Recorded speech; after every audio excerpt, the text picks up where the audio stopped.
Petróleo. ¿Por qué vamos a hablar de petróleo? Porque la principal fuente energética que mueve la economía mundial son energías de tipo de hidrocarburos fósiles, petróleo y gas.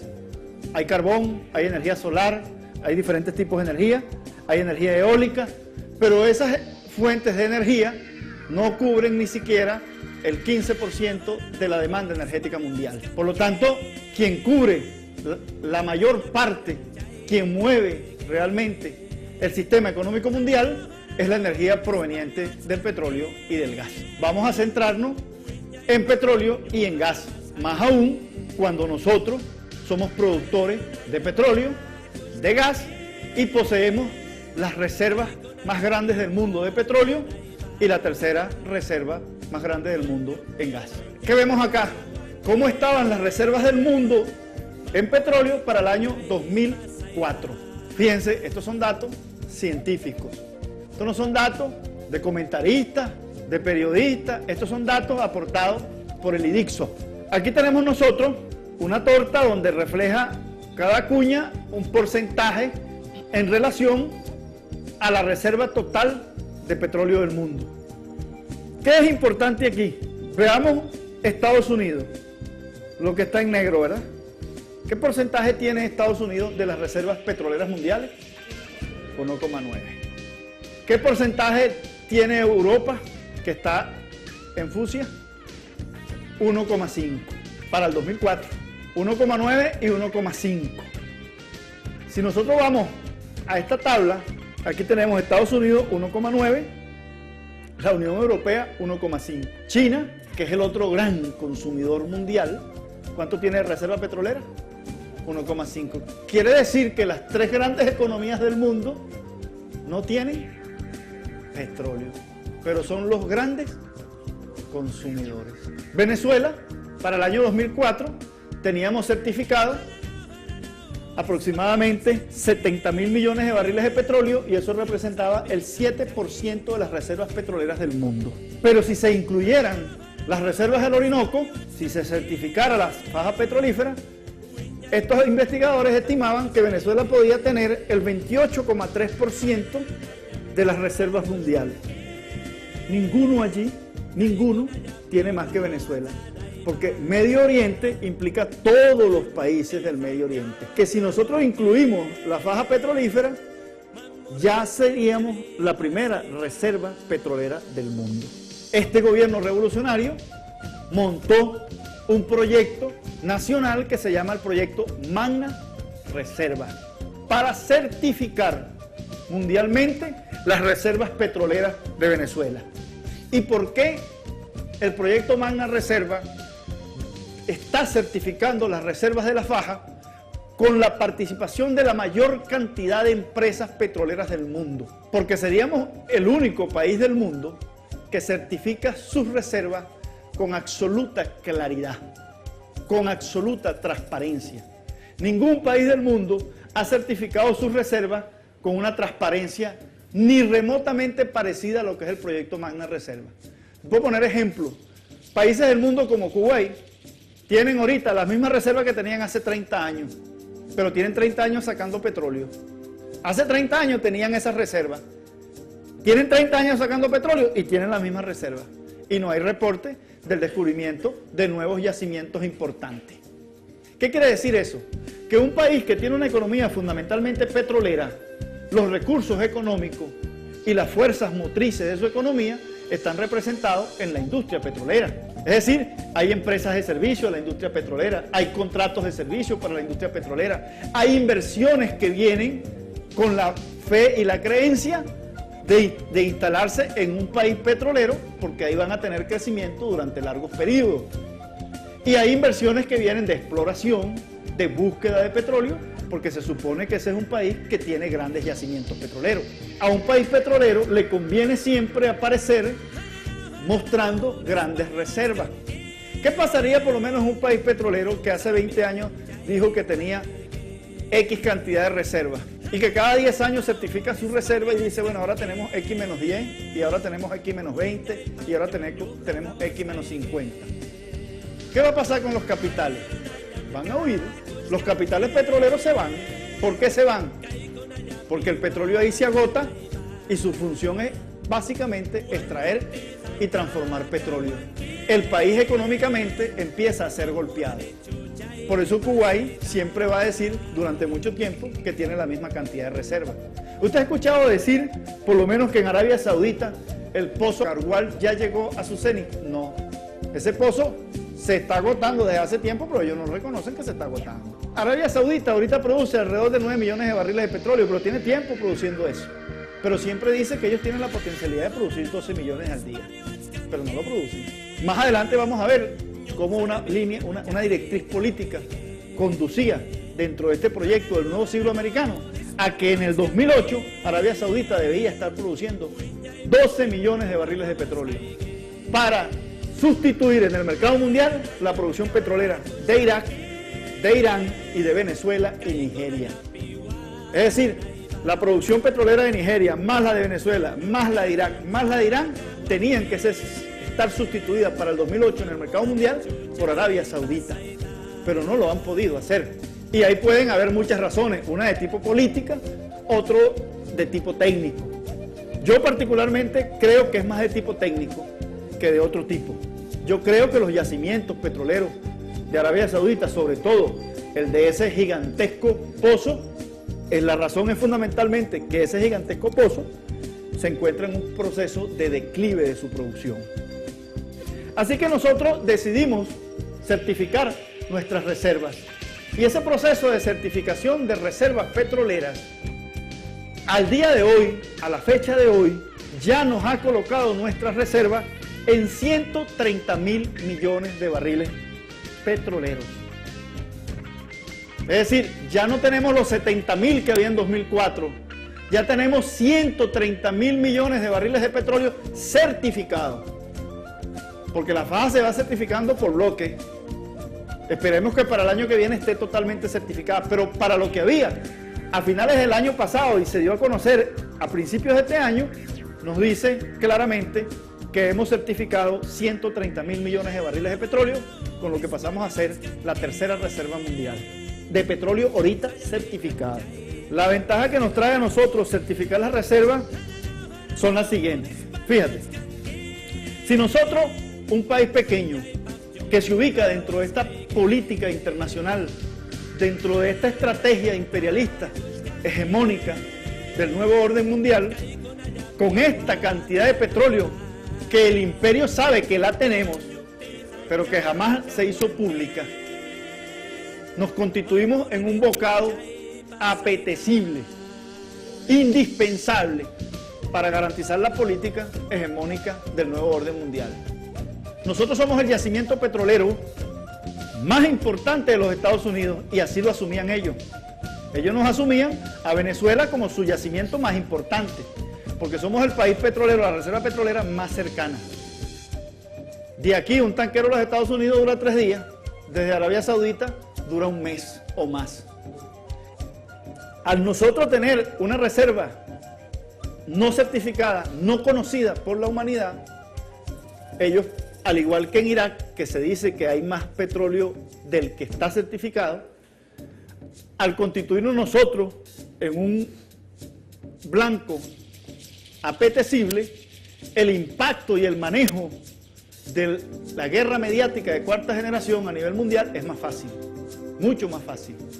Cuando nosotros certificamos nuestra faja petrolera y le decimos al mundo, tenemos estas reservas, y cuando nuestro presidente le dice a la Argentina, a Brasil, a los países de Sudamérica, que tienen garantizado petróleo en Venezuela para los próximos 100 años, entonces se los está diciendo con algo concreto.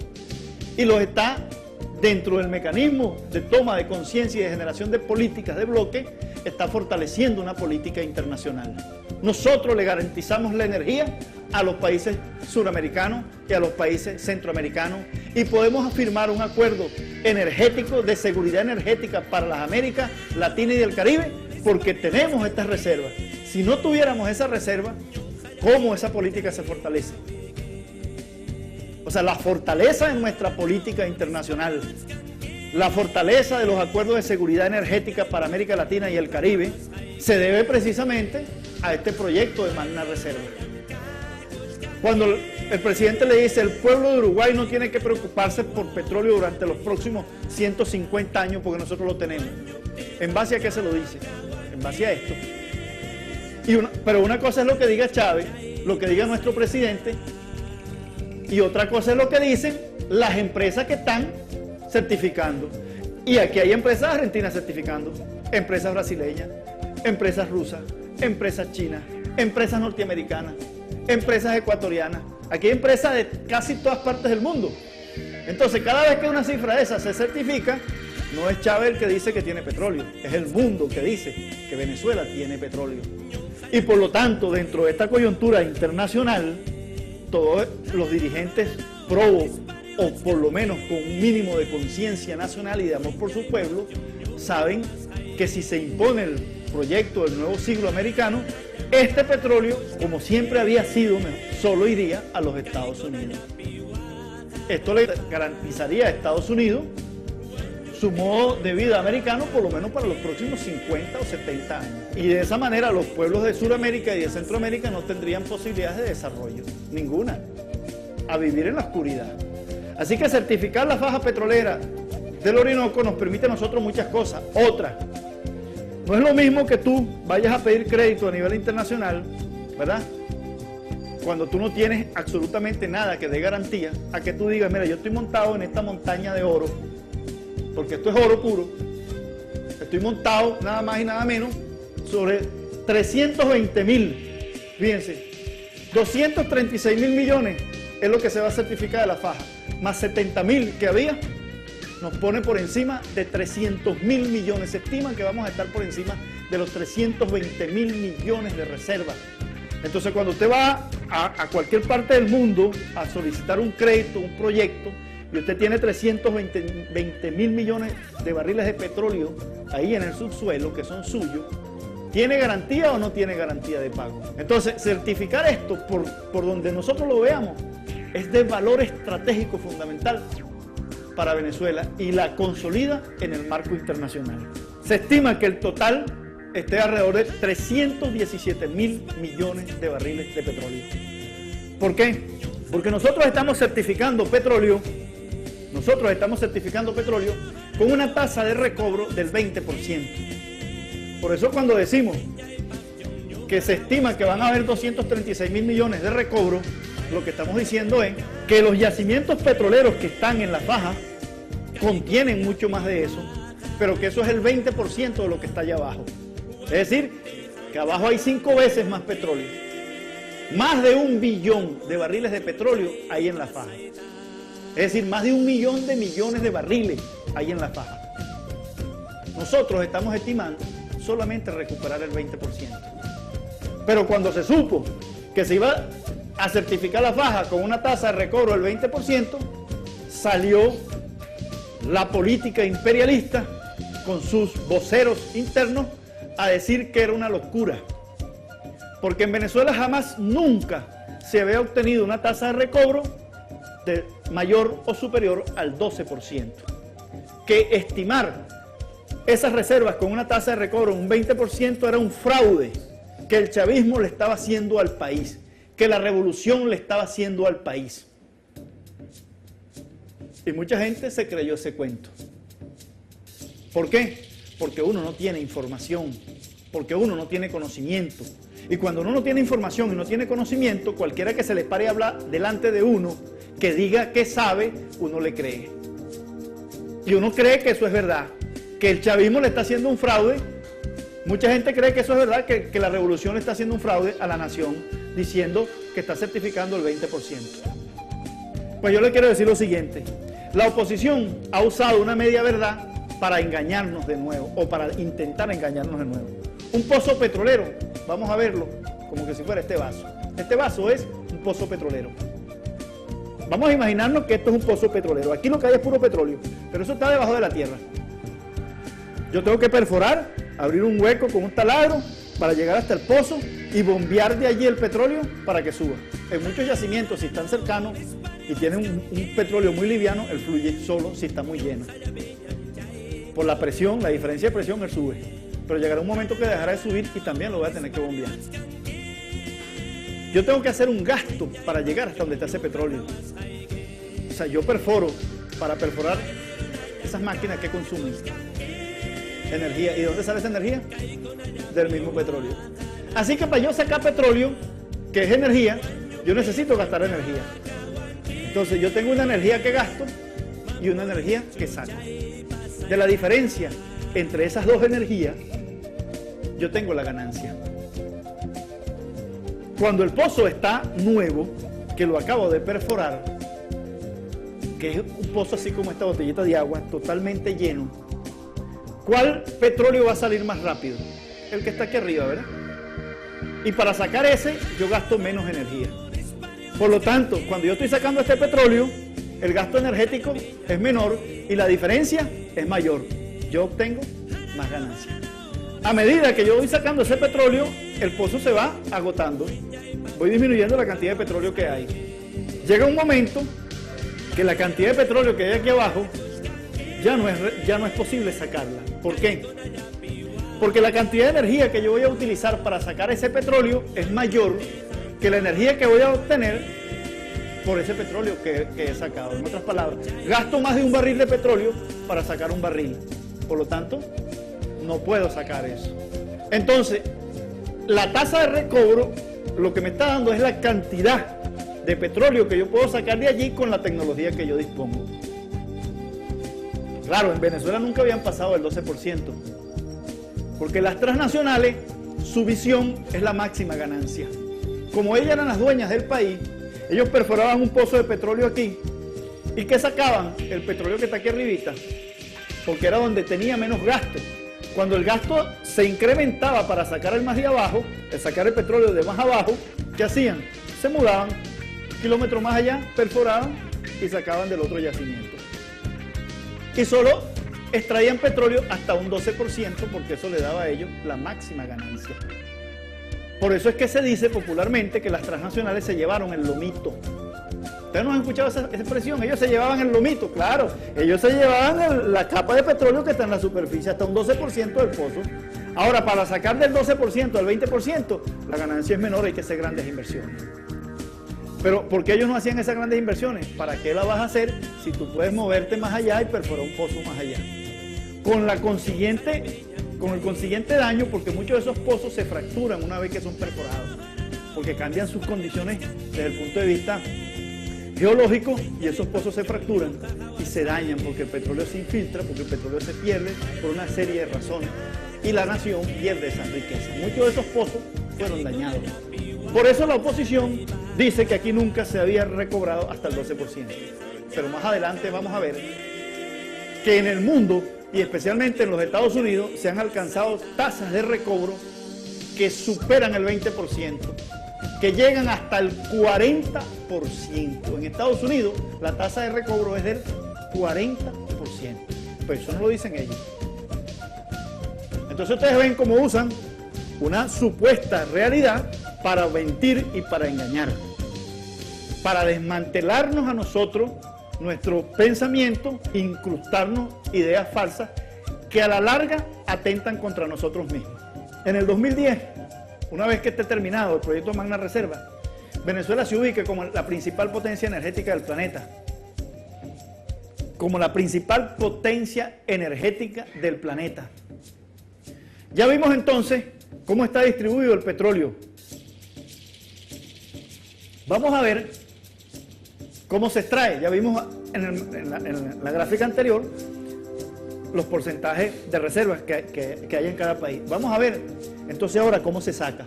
Ya vimos cómo está distribuido, vamos a ver cómo se extrae. Bueno, volvamos a ver lo que está en negro. Estados Unidos extrae 7.7 de todo lo que se extrae en el mundo. La Unión Europea extrae 8,3 de todo lo que se extrae en el mundo. Quiere decir que ellos tienen poco petróleo, porque ya lo vimos, ¿verdad?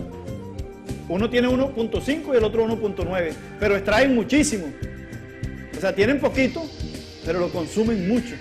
¿Y qué le pasa a algo que uno tenga poco y lo consuma mucho?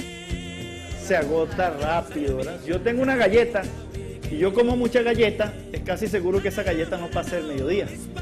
Pero si yo no como galleta, esa galleta puede durar hasta la semana que viene o hasta un mes. Bueno, cuando usted tiene poco de algo y lo usa mucho, se le agota. Ellos están allí sacando mucho petróleo de su subsuelo, pero tienen poquito, con lo que cada día tienen, tienen menos. Y veamos el consumo. Bueno, el consumo es aún más dramático. Ya saben que es negro y que es fucsia. Estados Unidos consume el 26,4% del petróleo que se produce en el mundo. Lo que quiere decir que si ellos producen el 7,7% y consumen el 26,4%, ¿de dónde sacan la diferencia? O se la roban, como hacían en Venezuela. O invaden un país, masacran un pueblo, destruyen una nación y le roban su petróleo, como lo acaba de decir el compañero, en Irak. Entonces, la diferencia entre 26,4 y 7,7 es aproximadamente de 19%.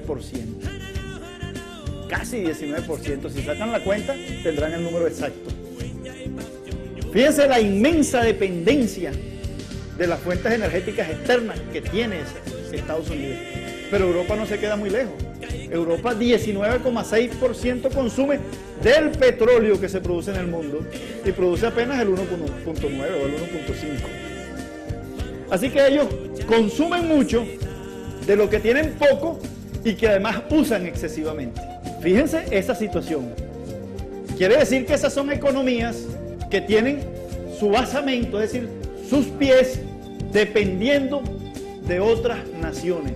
Son economías con pies de barro. ¿Qué pasaría a estos países si en un momento determinado se suspende, por razón que sea, el suministro petrolero? Colapsan. Dependen fundamentalmente de eso. Vamos entonces a ver qué pasa con el gas. Bueno, aquí tenemos las reservas de gas. ¿Qué pasa con el gas? Veamos el gas en Europa. ¿Cuánto gas tiene Europa? 1,5. ¿Y cuánto tiene Estados Unidos? 3%. ¿Cuánto extraen ellos? Fíjense, Estados Unidos extrae 19,2% de todo el gas que se produce en el mundo y Europa el 8%. Se repite la historia. Tienen poco gas, pero lo extraen mucho. ¿Y el consumo? Igual. El patrón, entonces, de distribución, de manejo, de consumo de las fuentes energéticas fundamentales de la economía mundial, para estas dos economías es exactamente igual. Tienen poco, consumen mucho y extraen todo lo que pueden. Ambas economías, tanto la europea como la estadounidense, que son las economías fundamentales de ese imperio que se plantea el nuevo orden mundial, son economías que tienen los pies de barro, que son dependientes de fuentes energéticas que no controlan y que desearían bajo cualquier circunstancia controlar. Porque si tú no controlas esas fuentes energéticas, ¿qué imperio puede ser? ¿Qué hegemonía económica puedes tú impulsar? Para que tengan una idea clara de la dependencia de la energía externa que tiene la economía europea. Todo eso que usted ve allí, usted ve el mapa de Europa y usted ve todas estas líneas, ¿verdad? Todas estas líneas son representación de gasoductos, es decir, tuberías por donde va el gas. Usted ve ahí eso como una inmensa telaraña. Bueno, por acá está Rusia, todas estas tuberías vienen de Rusia y muchas de ellas vienen desde Siberia. Y por aquí tienes África y aquí tienes las tuberías que vienen desde Argelia, atravesando el Mediterráneo hasta Sicilia y entran por Italia a Europa. Y las otras que atraviesan desde Argelia hasta el estrecho de Gibraltar y entran en España. Por aquí tenemos la única fuente de producción energética de Europa importante, que es el Mar del Norte, donde ven estos cuadritos blancos son yacimientos de producción de gas. Cuando se planteó el proyecto Gasoducto del Sur, el gran Gasoducto del Sur, la oposición vocera del imperialismo utilizaba como argumento que era un proyecto inviable, era un proyecto que no era posible ser realizado.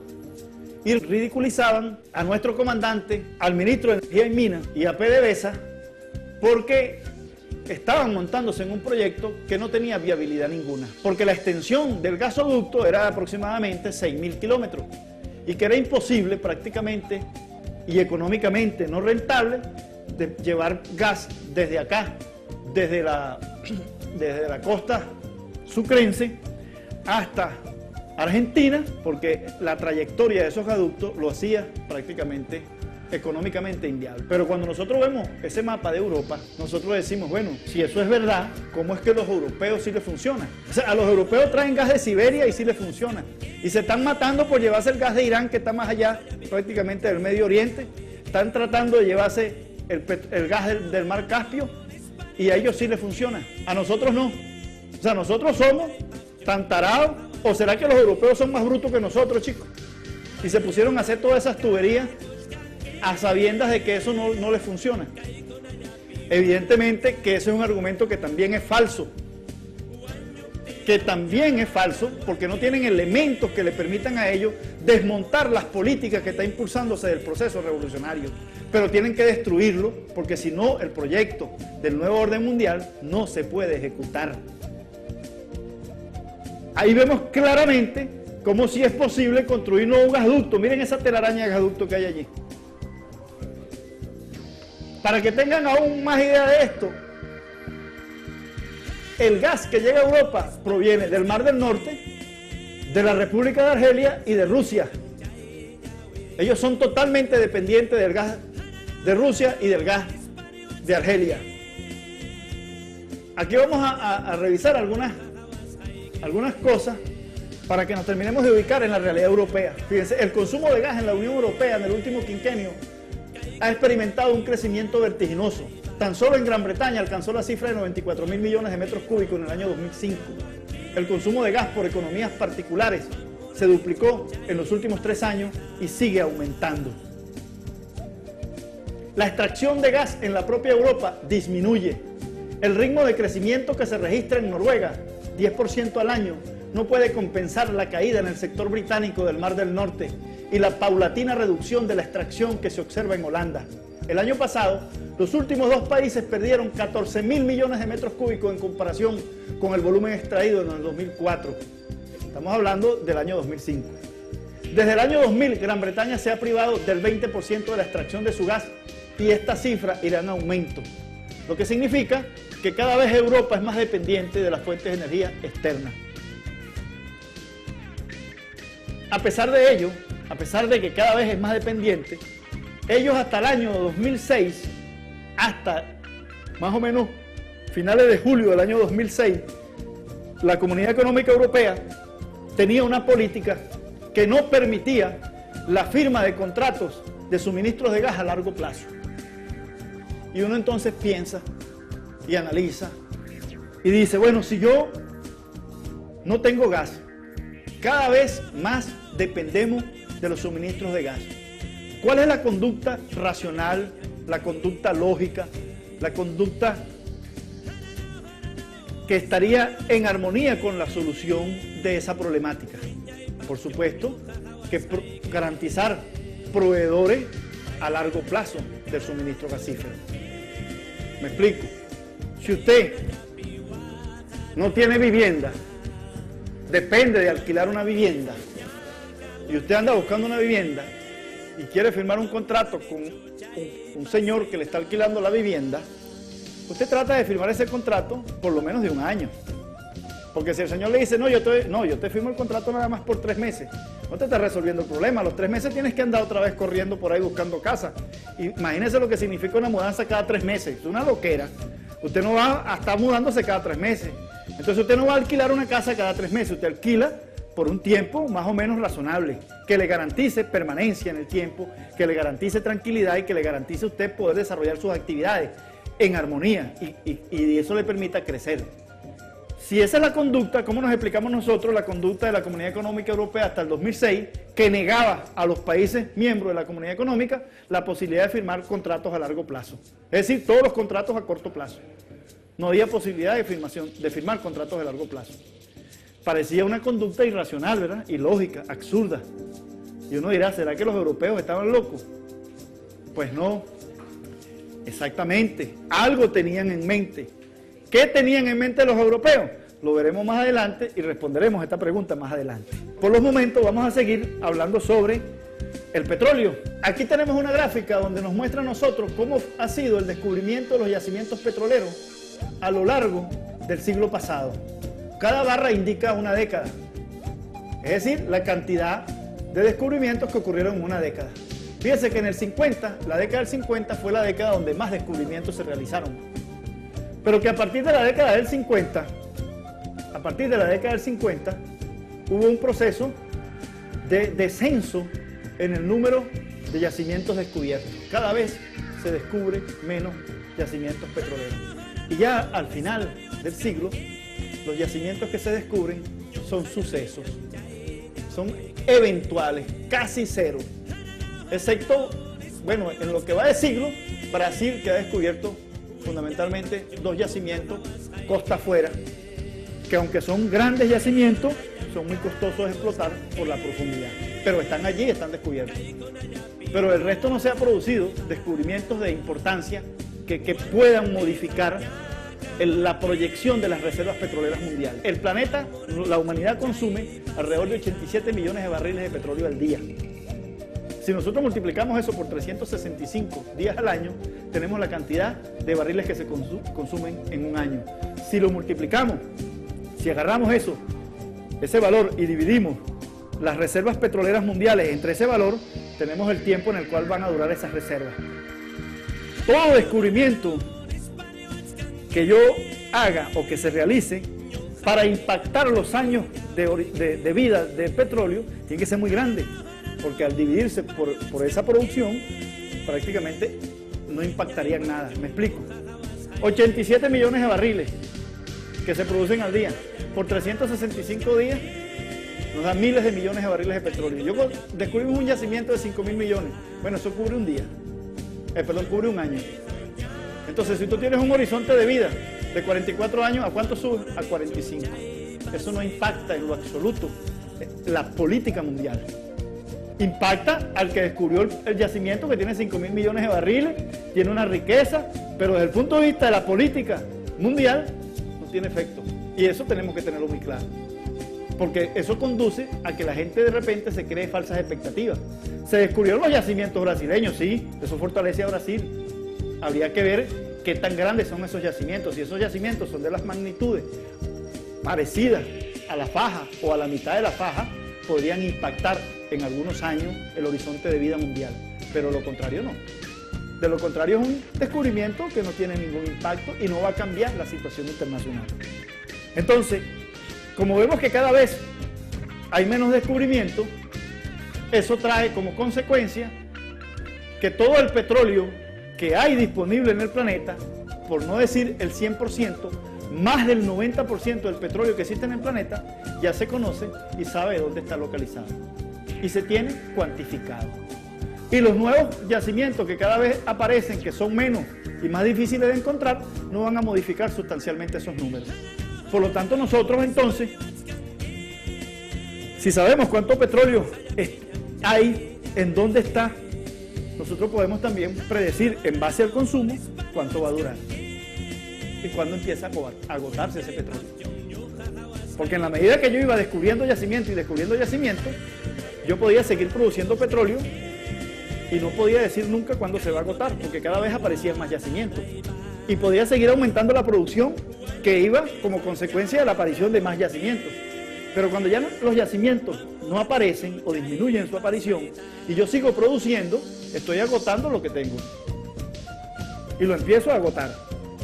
Entonces, esto que vemos aquí son gráficas realizadas por investigadores y especialistas del área que determinan precisamente eso, lo que llamamos el cenit petrolero, es decir, el punto o el día o el momento en el cual se alcanza la máxima producción de petróleo en el mundo. Cada país, dependiendo de su explotación y de sus reservas, alcanzará un cenit petrolero. Es decir, cada pozo petrolero tiene también un cenit petrolero. Va a tener el momento en el que vas a sacar la mayor cantidad, pero a partir de ahí se va agotando, se va agotando, se va agotando hasta que se acaba. La curva azul que está allí nos da simplemente el mismo comportamiento que la gráfica anterior. Esta gráfica que está aquí, si usted traza uniendo todos los puntos, ¿qué va a tener? Una curva similar al azul, ¿cierto? Es decir, la azul representa entonces lo mismo. Las tasas, es decir, la frecuencia de aparición de nuevos yacimientos. Si la azul representa lo mismo, ¿qué representa la verde? La producción petrolera. Una cosa es que tú descubras el yacimiento y otra cosa es que tú saques el petróleo. Entonces, ¿cómo fue la producción petrolera en el mundo y cómo fueron los descubrimientos? Por supuesto, primero hay que descubrir para después extraer. Por lo tanto, la verde va precedida del azul, ¿verdad? Entonces, aquí vemos la aparición, descubrimiento de pozos y aquí vemos producción petrolera.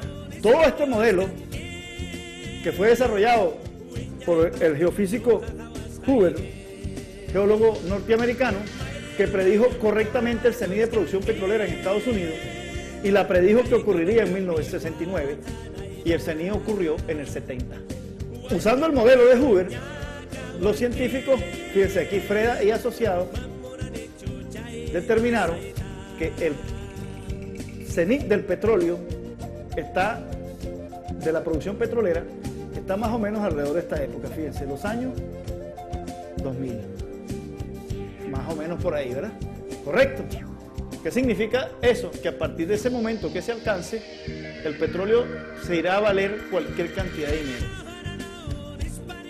Lo que sea. ¿Por qué? Porque cada barril de petróleo que se saque no puede ser vuelto a reponer, no se puede volver a reponer. Cada barril de petróleo que se queme es uno menos. Empieza una cuenta regresiva. Si estamos así ahorita, imagínense cuando se haga oficial el cenit petrolero. ¿Cómo será la barbarie por el control de esa energía? Aquí vemos el cenit petrolero para los Estados Unidos. La curva que está en negro, la que está rellena, es decir, esta gráfica que tiene el área rellena, la que está marrón oscuro, que es esta línea negra que está aquí, es la gráfica teórica, es la que uno calcula con el modelo teórico. Y la que está en verde es la que se realiza con los datos experimentales, es decir, con la producción diaria, cuántos barriles producimos hoy, cuándo mañana, o sea, lo que uno va tomando en el campo y después grafica esos datos. Fíjense que la gráfica teórica y la gráfica del campo es casi similar. Nunca puedes esperar que sea 100% igual, pero prácticamente no hay ninguna diferencia estadística de comportamiento. Fíjense la línea verde, fíjense que aquí la línea verde se parte en una verde y una roja. La roja sería la producción petrolera sin incluir los grandes campos de Alaska. Incluyendo los grandes campos de Alaska, sin embargo, a pesar de ello, sigue en declive. Lo que quiere decir que el pico de producción de los yacimientos petroleros en los Estados Unidos efectivamente se alcanzó en 1970, como lo había predicho Hoover.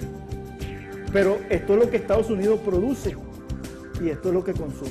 Ya lo habíamos visto en las tortas, 7,7 a 20 y pico, ¿verdad? Ahí lo vemos en esta gráfica. Para que nos ubiquemos claramente en esa realidad, vamos a leer lo que está aquí. Y ocurrió en 1970. ¿Qué ocurrió en el 70? El cenit petrolero, ¿en dónde? En los Estados Unidos. No importó que entrara el campo gigante de Prudhoe Bay en Alaska en los años 70, ni que se empezara a desarrollar el Golfo de México en sus aguas más profundas al comienzo de los 90. No importó que llegaran a estar en actividad 4.716 equipos de perforación en 1985, ni que en 1980 se alcanzara el tope de pozos perforados con 71.205, cuando se perforaron un total de 317 millones de pies. El resultado final es que las reservas de petróleo en los Estados Unidos cayeron de un máximo de 39 millones de barriles en 1970 a 21,4 millones de barriles en 2004. De 39 millardos de barriles en el 70 a 21,4 en el 2004.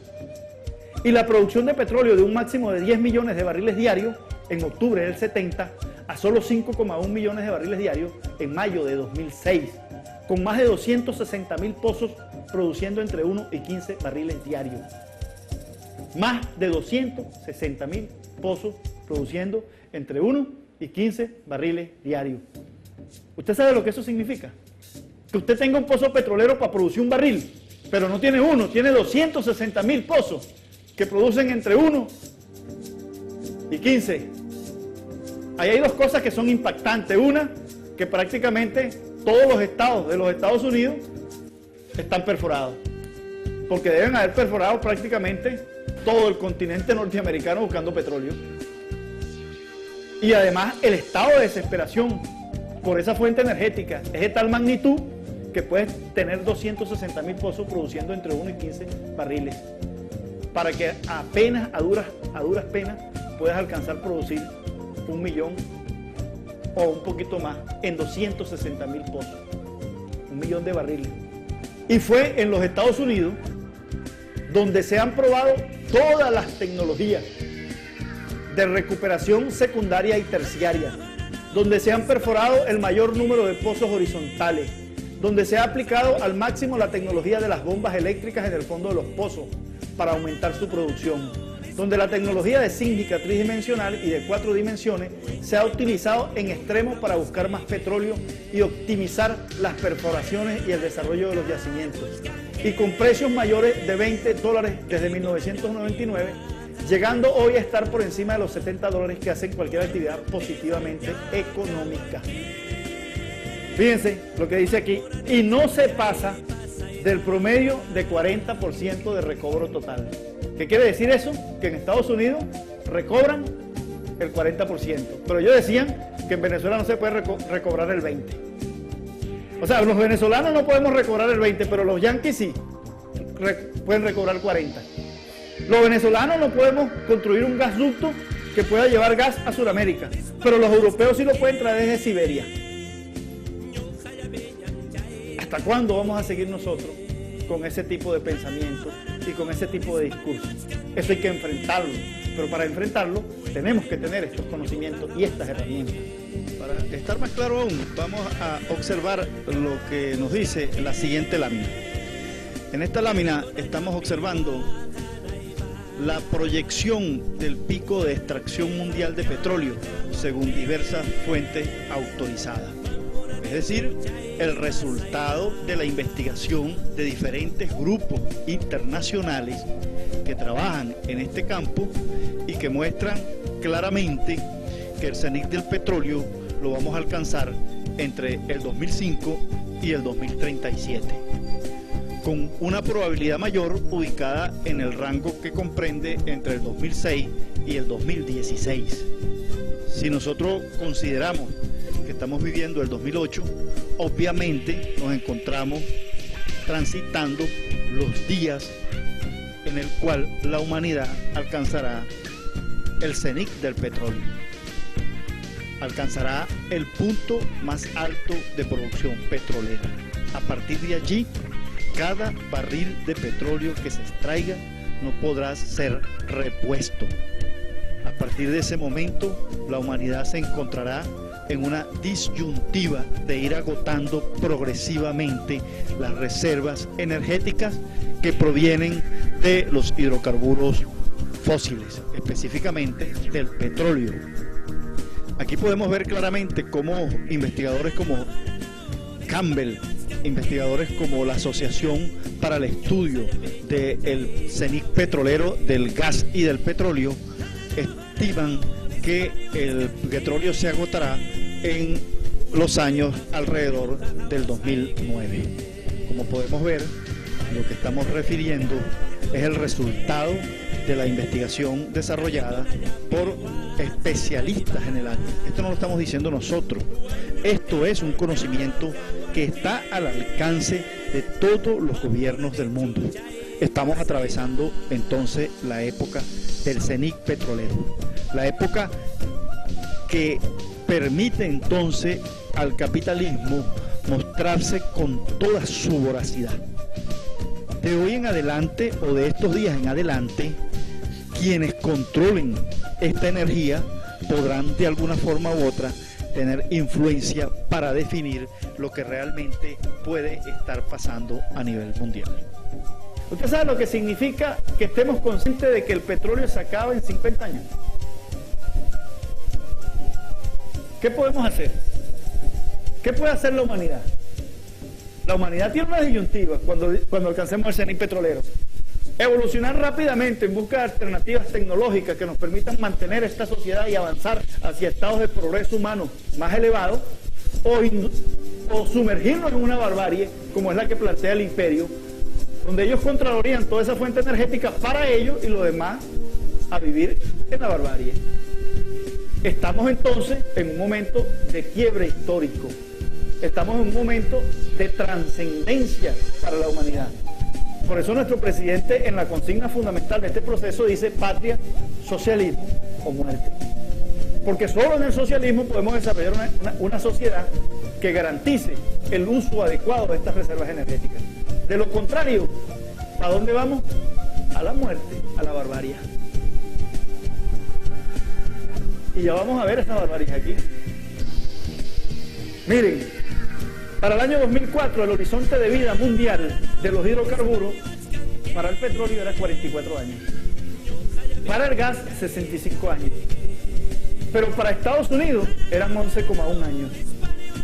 Para Europa eran 6,5 años. ¿Qué significa esto? Que si a Europa no le entra un barril de petróleo, más, y ellos extraen todo lo que puedan extraer al máximo, ellos solo tendrán petróleo para 6,5 años, a su tasa de consumo actual. A los 6,5 años tienen que bajar a Santa María y apagar todo porque nada va a funcionar. Y realizar en ese tiempo toda la transferencia tecnológica para el carbón, para la luz solar, para los eólicos, y jamás nunca van a poder cubrir esos requerimientos energéticos. Estas sociedades dependen absolutamente de las fuentes energéticas que ellos no poseen. Y eso nos da a nosotros una razón para entender los grandes conflictos, las grandes guerras, las invasiones, las destrucciones de pueblos. Porque ellos no quieren, bajo ningún concepto, dejar de ser los dominadores del mundo. O sea, ellos no quieren una relación con los productores de energía de equilibrio, de equidad. Ellos lo que quieren es que esa fuente de energía ellos la tengan de gratis. Y si para eso te tienen que exterminar, te exterminan. Porque ellos desarrollaron la tecnología de la guerra. Tú le vas a comprar un carro y te la quieren vender 70 veces más su valor. Pero te quieren comprar un barril de petróleo, no te lo quieren pagar. Lo de ellos, su tecnología, sí vale. Lo que tú tienes no vale. Esa relación es lo que nosotros vemos todos los días en el debate que hay en la Organización Mundial de Comercio. La ronda de Doha, ¿por qué fracasa? Por toda esta política. Entonces, cuando nuestro comandante nos dice que China es diferente, por supuesto, ¿por qué es diferente? Porque tú haces un contrato con China y China te transfiere toda la tecnología y te da capacitación.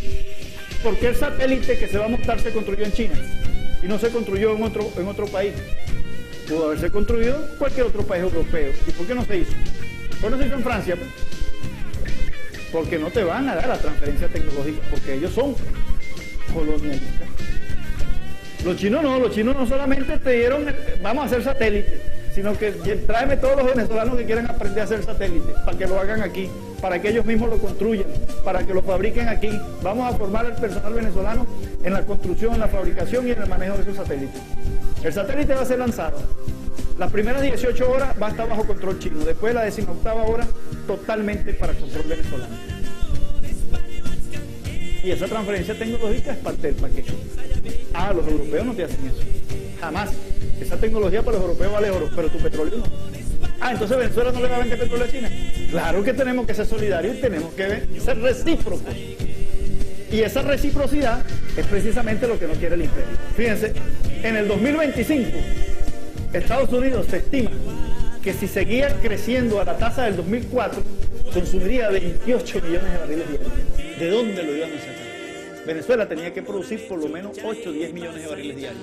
¿Usted se acuerda de aquella política neoliberal que decía aquí, la manejaba mucho Calderón Berti, y decía que más valía producir 20 millones de barriles de petróleo a $2, que producían 40 millones de dólares, que producir 1 millón de barriles de petróleo a $40, que producían los mismos 40 millones? ¿Usted no se recuerda de esa política? Que nos las metieron en la cabeza N veces. Que ellos decían que era más importante para Venezuela producir 20 millones de barriles de petróleo al día, así valiera $2 el barril, porque eso iba a generar muchísimo empleo. ¿Usted se recuerda? Profesor, ¿usted se recuerda de eso? Eso lo decían por la radio, por la televisión, por la prensa, porque el objetivo era la apertura petrolera y la privatización de PDVSA. Eso era lo que ellos querían, llevarse todo el petróleo a precio de gallina flaca, prácticamente no pagarlo, que es un asalto. Un saqueo lo que le iban a hacer a Venezuela. ¿Y para qué quería Venezuela entonces producir tanto barril de petróleo? Para satisfacer estas estimaciones. Porque Estados Unidos estima que va a consumir 28 millones de barriles diarios, pues tiene que saber dónde lo va a buscar. Bueno, ahí tenemos Venezuela, Venezuela la ponemos a producir 10 millones, a tal país lo ponemos a producir tanto y así, pero eso se les cayó. Para el 2025, ellos estimaban consumir 28 millones de barriles de petróleo, lo que significaba que su dependencia iba a pasar a más de un 82%. Y China esperaba consumir en el 2025 tanto petróleo que su dependencia iba a pasar al 73,4%. Ahora, el problema que tiene estas economías mundiales y que tiene este proyecto del nuevo siglo americano, no solamente radica en que en el subsuelo europeo y en el subsuelo de los Estados Unidos no hay petróleo, sino que sus principales empresas transnacionales tampoco lo tienen. Fíjense, ahí tienen Total, Shell, Chevron, British Petroleum, Conoco y Exxon. Y esto que está aquí son los años de reservas que ellos tienen. Acuérdense que esas reservas que ellos tienen son yacimientos que ellos tienen en concesión en países del Medio Oriente, en Venezuela, en los países petroleros. Si no tienen petróleo en su subsuelo y además de eso no tienen petróleo importante en el mundo, la situación es aún más dramática, desesperada. Y después vino que un señor llamado Chávez y una revolución llamada bolivariana, se les ocurrió entonces acabar con las concesiones petroleras en la faja, fundar empresas mixtas. Con las concesiones petroleras, ellos podían reflejar las reservas de los yacimientos donde ellos estaban parados dentro de su inventario. Pero una vez que se hace la empresa mixta, la mayoría de las acciones ¿de quién es? Del Estado, de PDVSA. Ellos son socios, pero ellos no pueden reflejar esas reservas en su informe, en su balance. Por lo tanto, esas reservas caen. El fenómeno que ocurre hoy día es tan impresionante que por primera vez se ve en la bolsa de valores, se ve en las bolsas de valores de Nueva York, que empresas como la ExxonMobil, que es capaz de generar unos 10.000 millones de dólares de ganancia en los primeros 3 meses de este año, el valor de sus acciones, es decir, las cotizaciones de sus acciones en la bolsa, en vez de subir, caen. ¿Cómo te explicas entonces que una empresa que da 10.000 millones de ganancia en 3 meses, en vez de revalorizar sus acciones, cae? Muy sencillo. Lo que nos está mostrando ese comportamiento de los inversionistas es que ya ellos saben que esas empresas no tienen reservas. Y una empresa petrolera vale en función de ¿qué? De sus reservas. Porque ¿cuál es la función de una empresa petrolera? Sacar petróleo. Y si no tiene petróleo que sacar, ¿cuánto vale la empresa? Por lo menos la Total. Si la Total no amplía sus reservas, si la Total no incrementa sus reservas, prácticamente le quedarán de existencia unos 7 años. Porque en 7 años no tiene petróleo que sacar. ¿Y qué pasaría con esas acciones en los próximos 3 años? Nadie va a invertir allí si sabe que la empresa dentro de 7 años deja de funcionar, pues. Entonces la Total es una de las empresas que anda en el mundo de manera desesperada buscando yacimientos a ver dónde busca concesiones. ¿Se van a salir de la faja? No. ¿Pero por qué entonces la Exxon sí retó? Porque la Exxon está dentro del programa del nuevo siglo americano, directamente comprometida con ese proyecto. Los accionistas de la Exxon son la Rockefeller y la familia Bush. Entonces, el problema con la Exxon que tuvo Venezuela, PDVSA, con la Exxon, no es un problema de que Venezuela no le quiere reconocer a la Exxon los derechos que tenía en Cerro Negro. Porque de hecho, Venezuela la está reconociendo y le va a pagar y aceptó formar parte de una comisión de negociación a nivel internacional. Así que Venezuela le está reconociendo los derechos que ellos tienen y le va a pagar lo que tienen. Pero el problema no es ese. El problema es un problema de supervivencia de la Exxon y del imperio. La Exxon es la empresa petrolera más importante en el mundo, es la empresa más grande del mundo y más importante. Es la corporación más dominante dentro de los Estados Unidos. Eso es poder y eso es lo que está perdiendo la Exxon cuando sale de la faja. cuando prácticamente se le quita la concesión. Las petroleras privadas en el mundo solamente disponían, esto fue ahorita, recientemente en este foro internacional energético, se determinó y se dejó claro que las transnacionales petroleras privadas solamente disponían del 6% de las reservas mundiales, con una tendencia dramática a la baja. O sea, no solamente la gráfica que le estoy mostrando, es que ya eso está reconocido mundialmente. Cuando la Exxon dice, bueno, vamos a demandar a Venezuela, vamos a congelarle los activos a PDVSA, en Inglaterra, en Holanda y en Nueva York, está definiendo no el conflicto de reconocimiento de sus derechos que tenía en Cerro Negro, sino que está planteando el conflicto en términos estratégicos. ¿Por qué? Todos sabemos que Venezuela en Holanda no tiene ningún tipo de inversión. Si PDVSA no tiene en Holanda inversiones, ¿qué le van a embargar PDVSA en Holanda? Nada. ¿Y la Exxon no sabía eso? Claro que sí. ¿Y entonces por qué demanda en Holanda? Porque el problema de la Exxon no es eso. Porque Holanda tiene aquí nada más y nada menos que la isla de Curazao. ¿O es que Curazao no forma parte del reino holandés? ¿Y qué hay en Curazao? Una base militar norteamericana, de donde acaba de salir un avión militar en estos días y violentó nuestra soberanía y nuestro espacio aéreo. Entonces, ¿qué perseguía que la demanda se introdujera en Holanda? Que Venezuela, que la nación venezolana, que el Estado venezolano se enemistara con Holanda, confrontara diplomáticamente con Holanda, se distanciara de Holanda. ¿Por qué? Porque eso facilita la utilización de esa base militar. ¿Qué hizo Venezuela?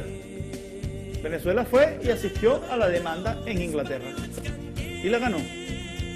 ¿Se ha vuelto a hablar de Holanda? ¿Ustedes han escuchado por alguna parte del juicio en Holanda? No.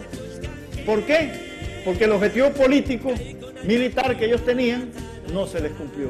Fueron derrotados de plano en el tribunal inglés.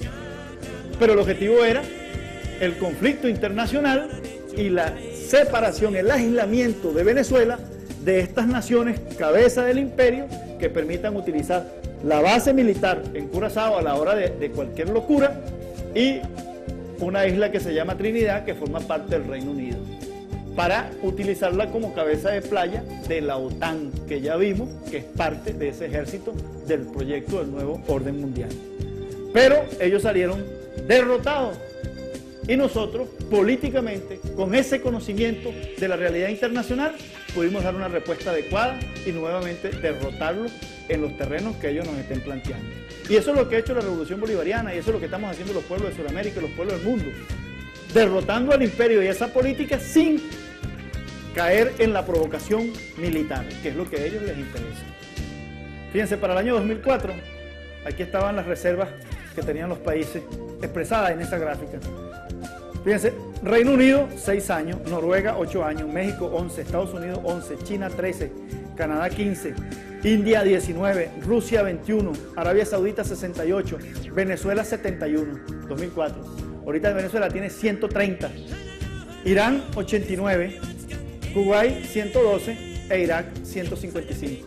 Ahorita en este momento Venezuela es prácticamente el segundo, yo le dije el tercero, pero fíjense, Venezuela estaría ahorita en el segundo lugar, porque Kuwait tiene 112, Venezuela tiene ahora 130, está aquí. A Irak, que tenía 155, ya sabemos la historia de lo que le ha pasado. Cuando uno ve las barbas del vecino arder, uno tiene que poner las suyas en remojo. Pero eso no significa ni entregar la dignidad, ni la soberanía, ni la posibilidad y la esperanza de construir una sociedad más justa. Porque estas son herramientas para que ustedes puedan ubicarse en la realidad internacional.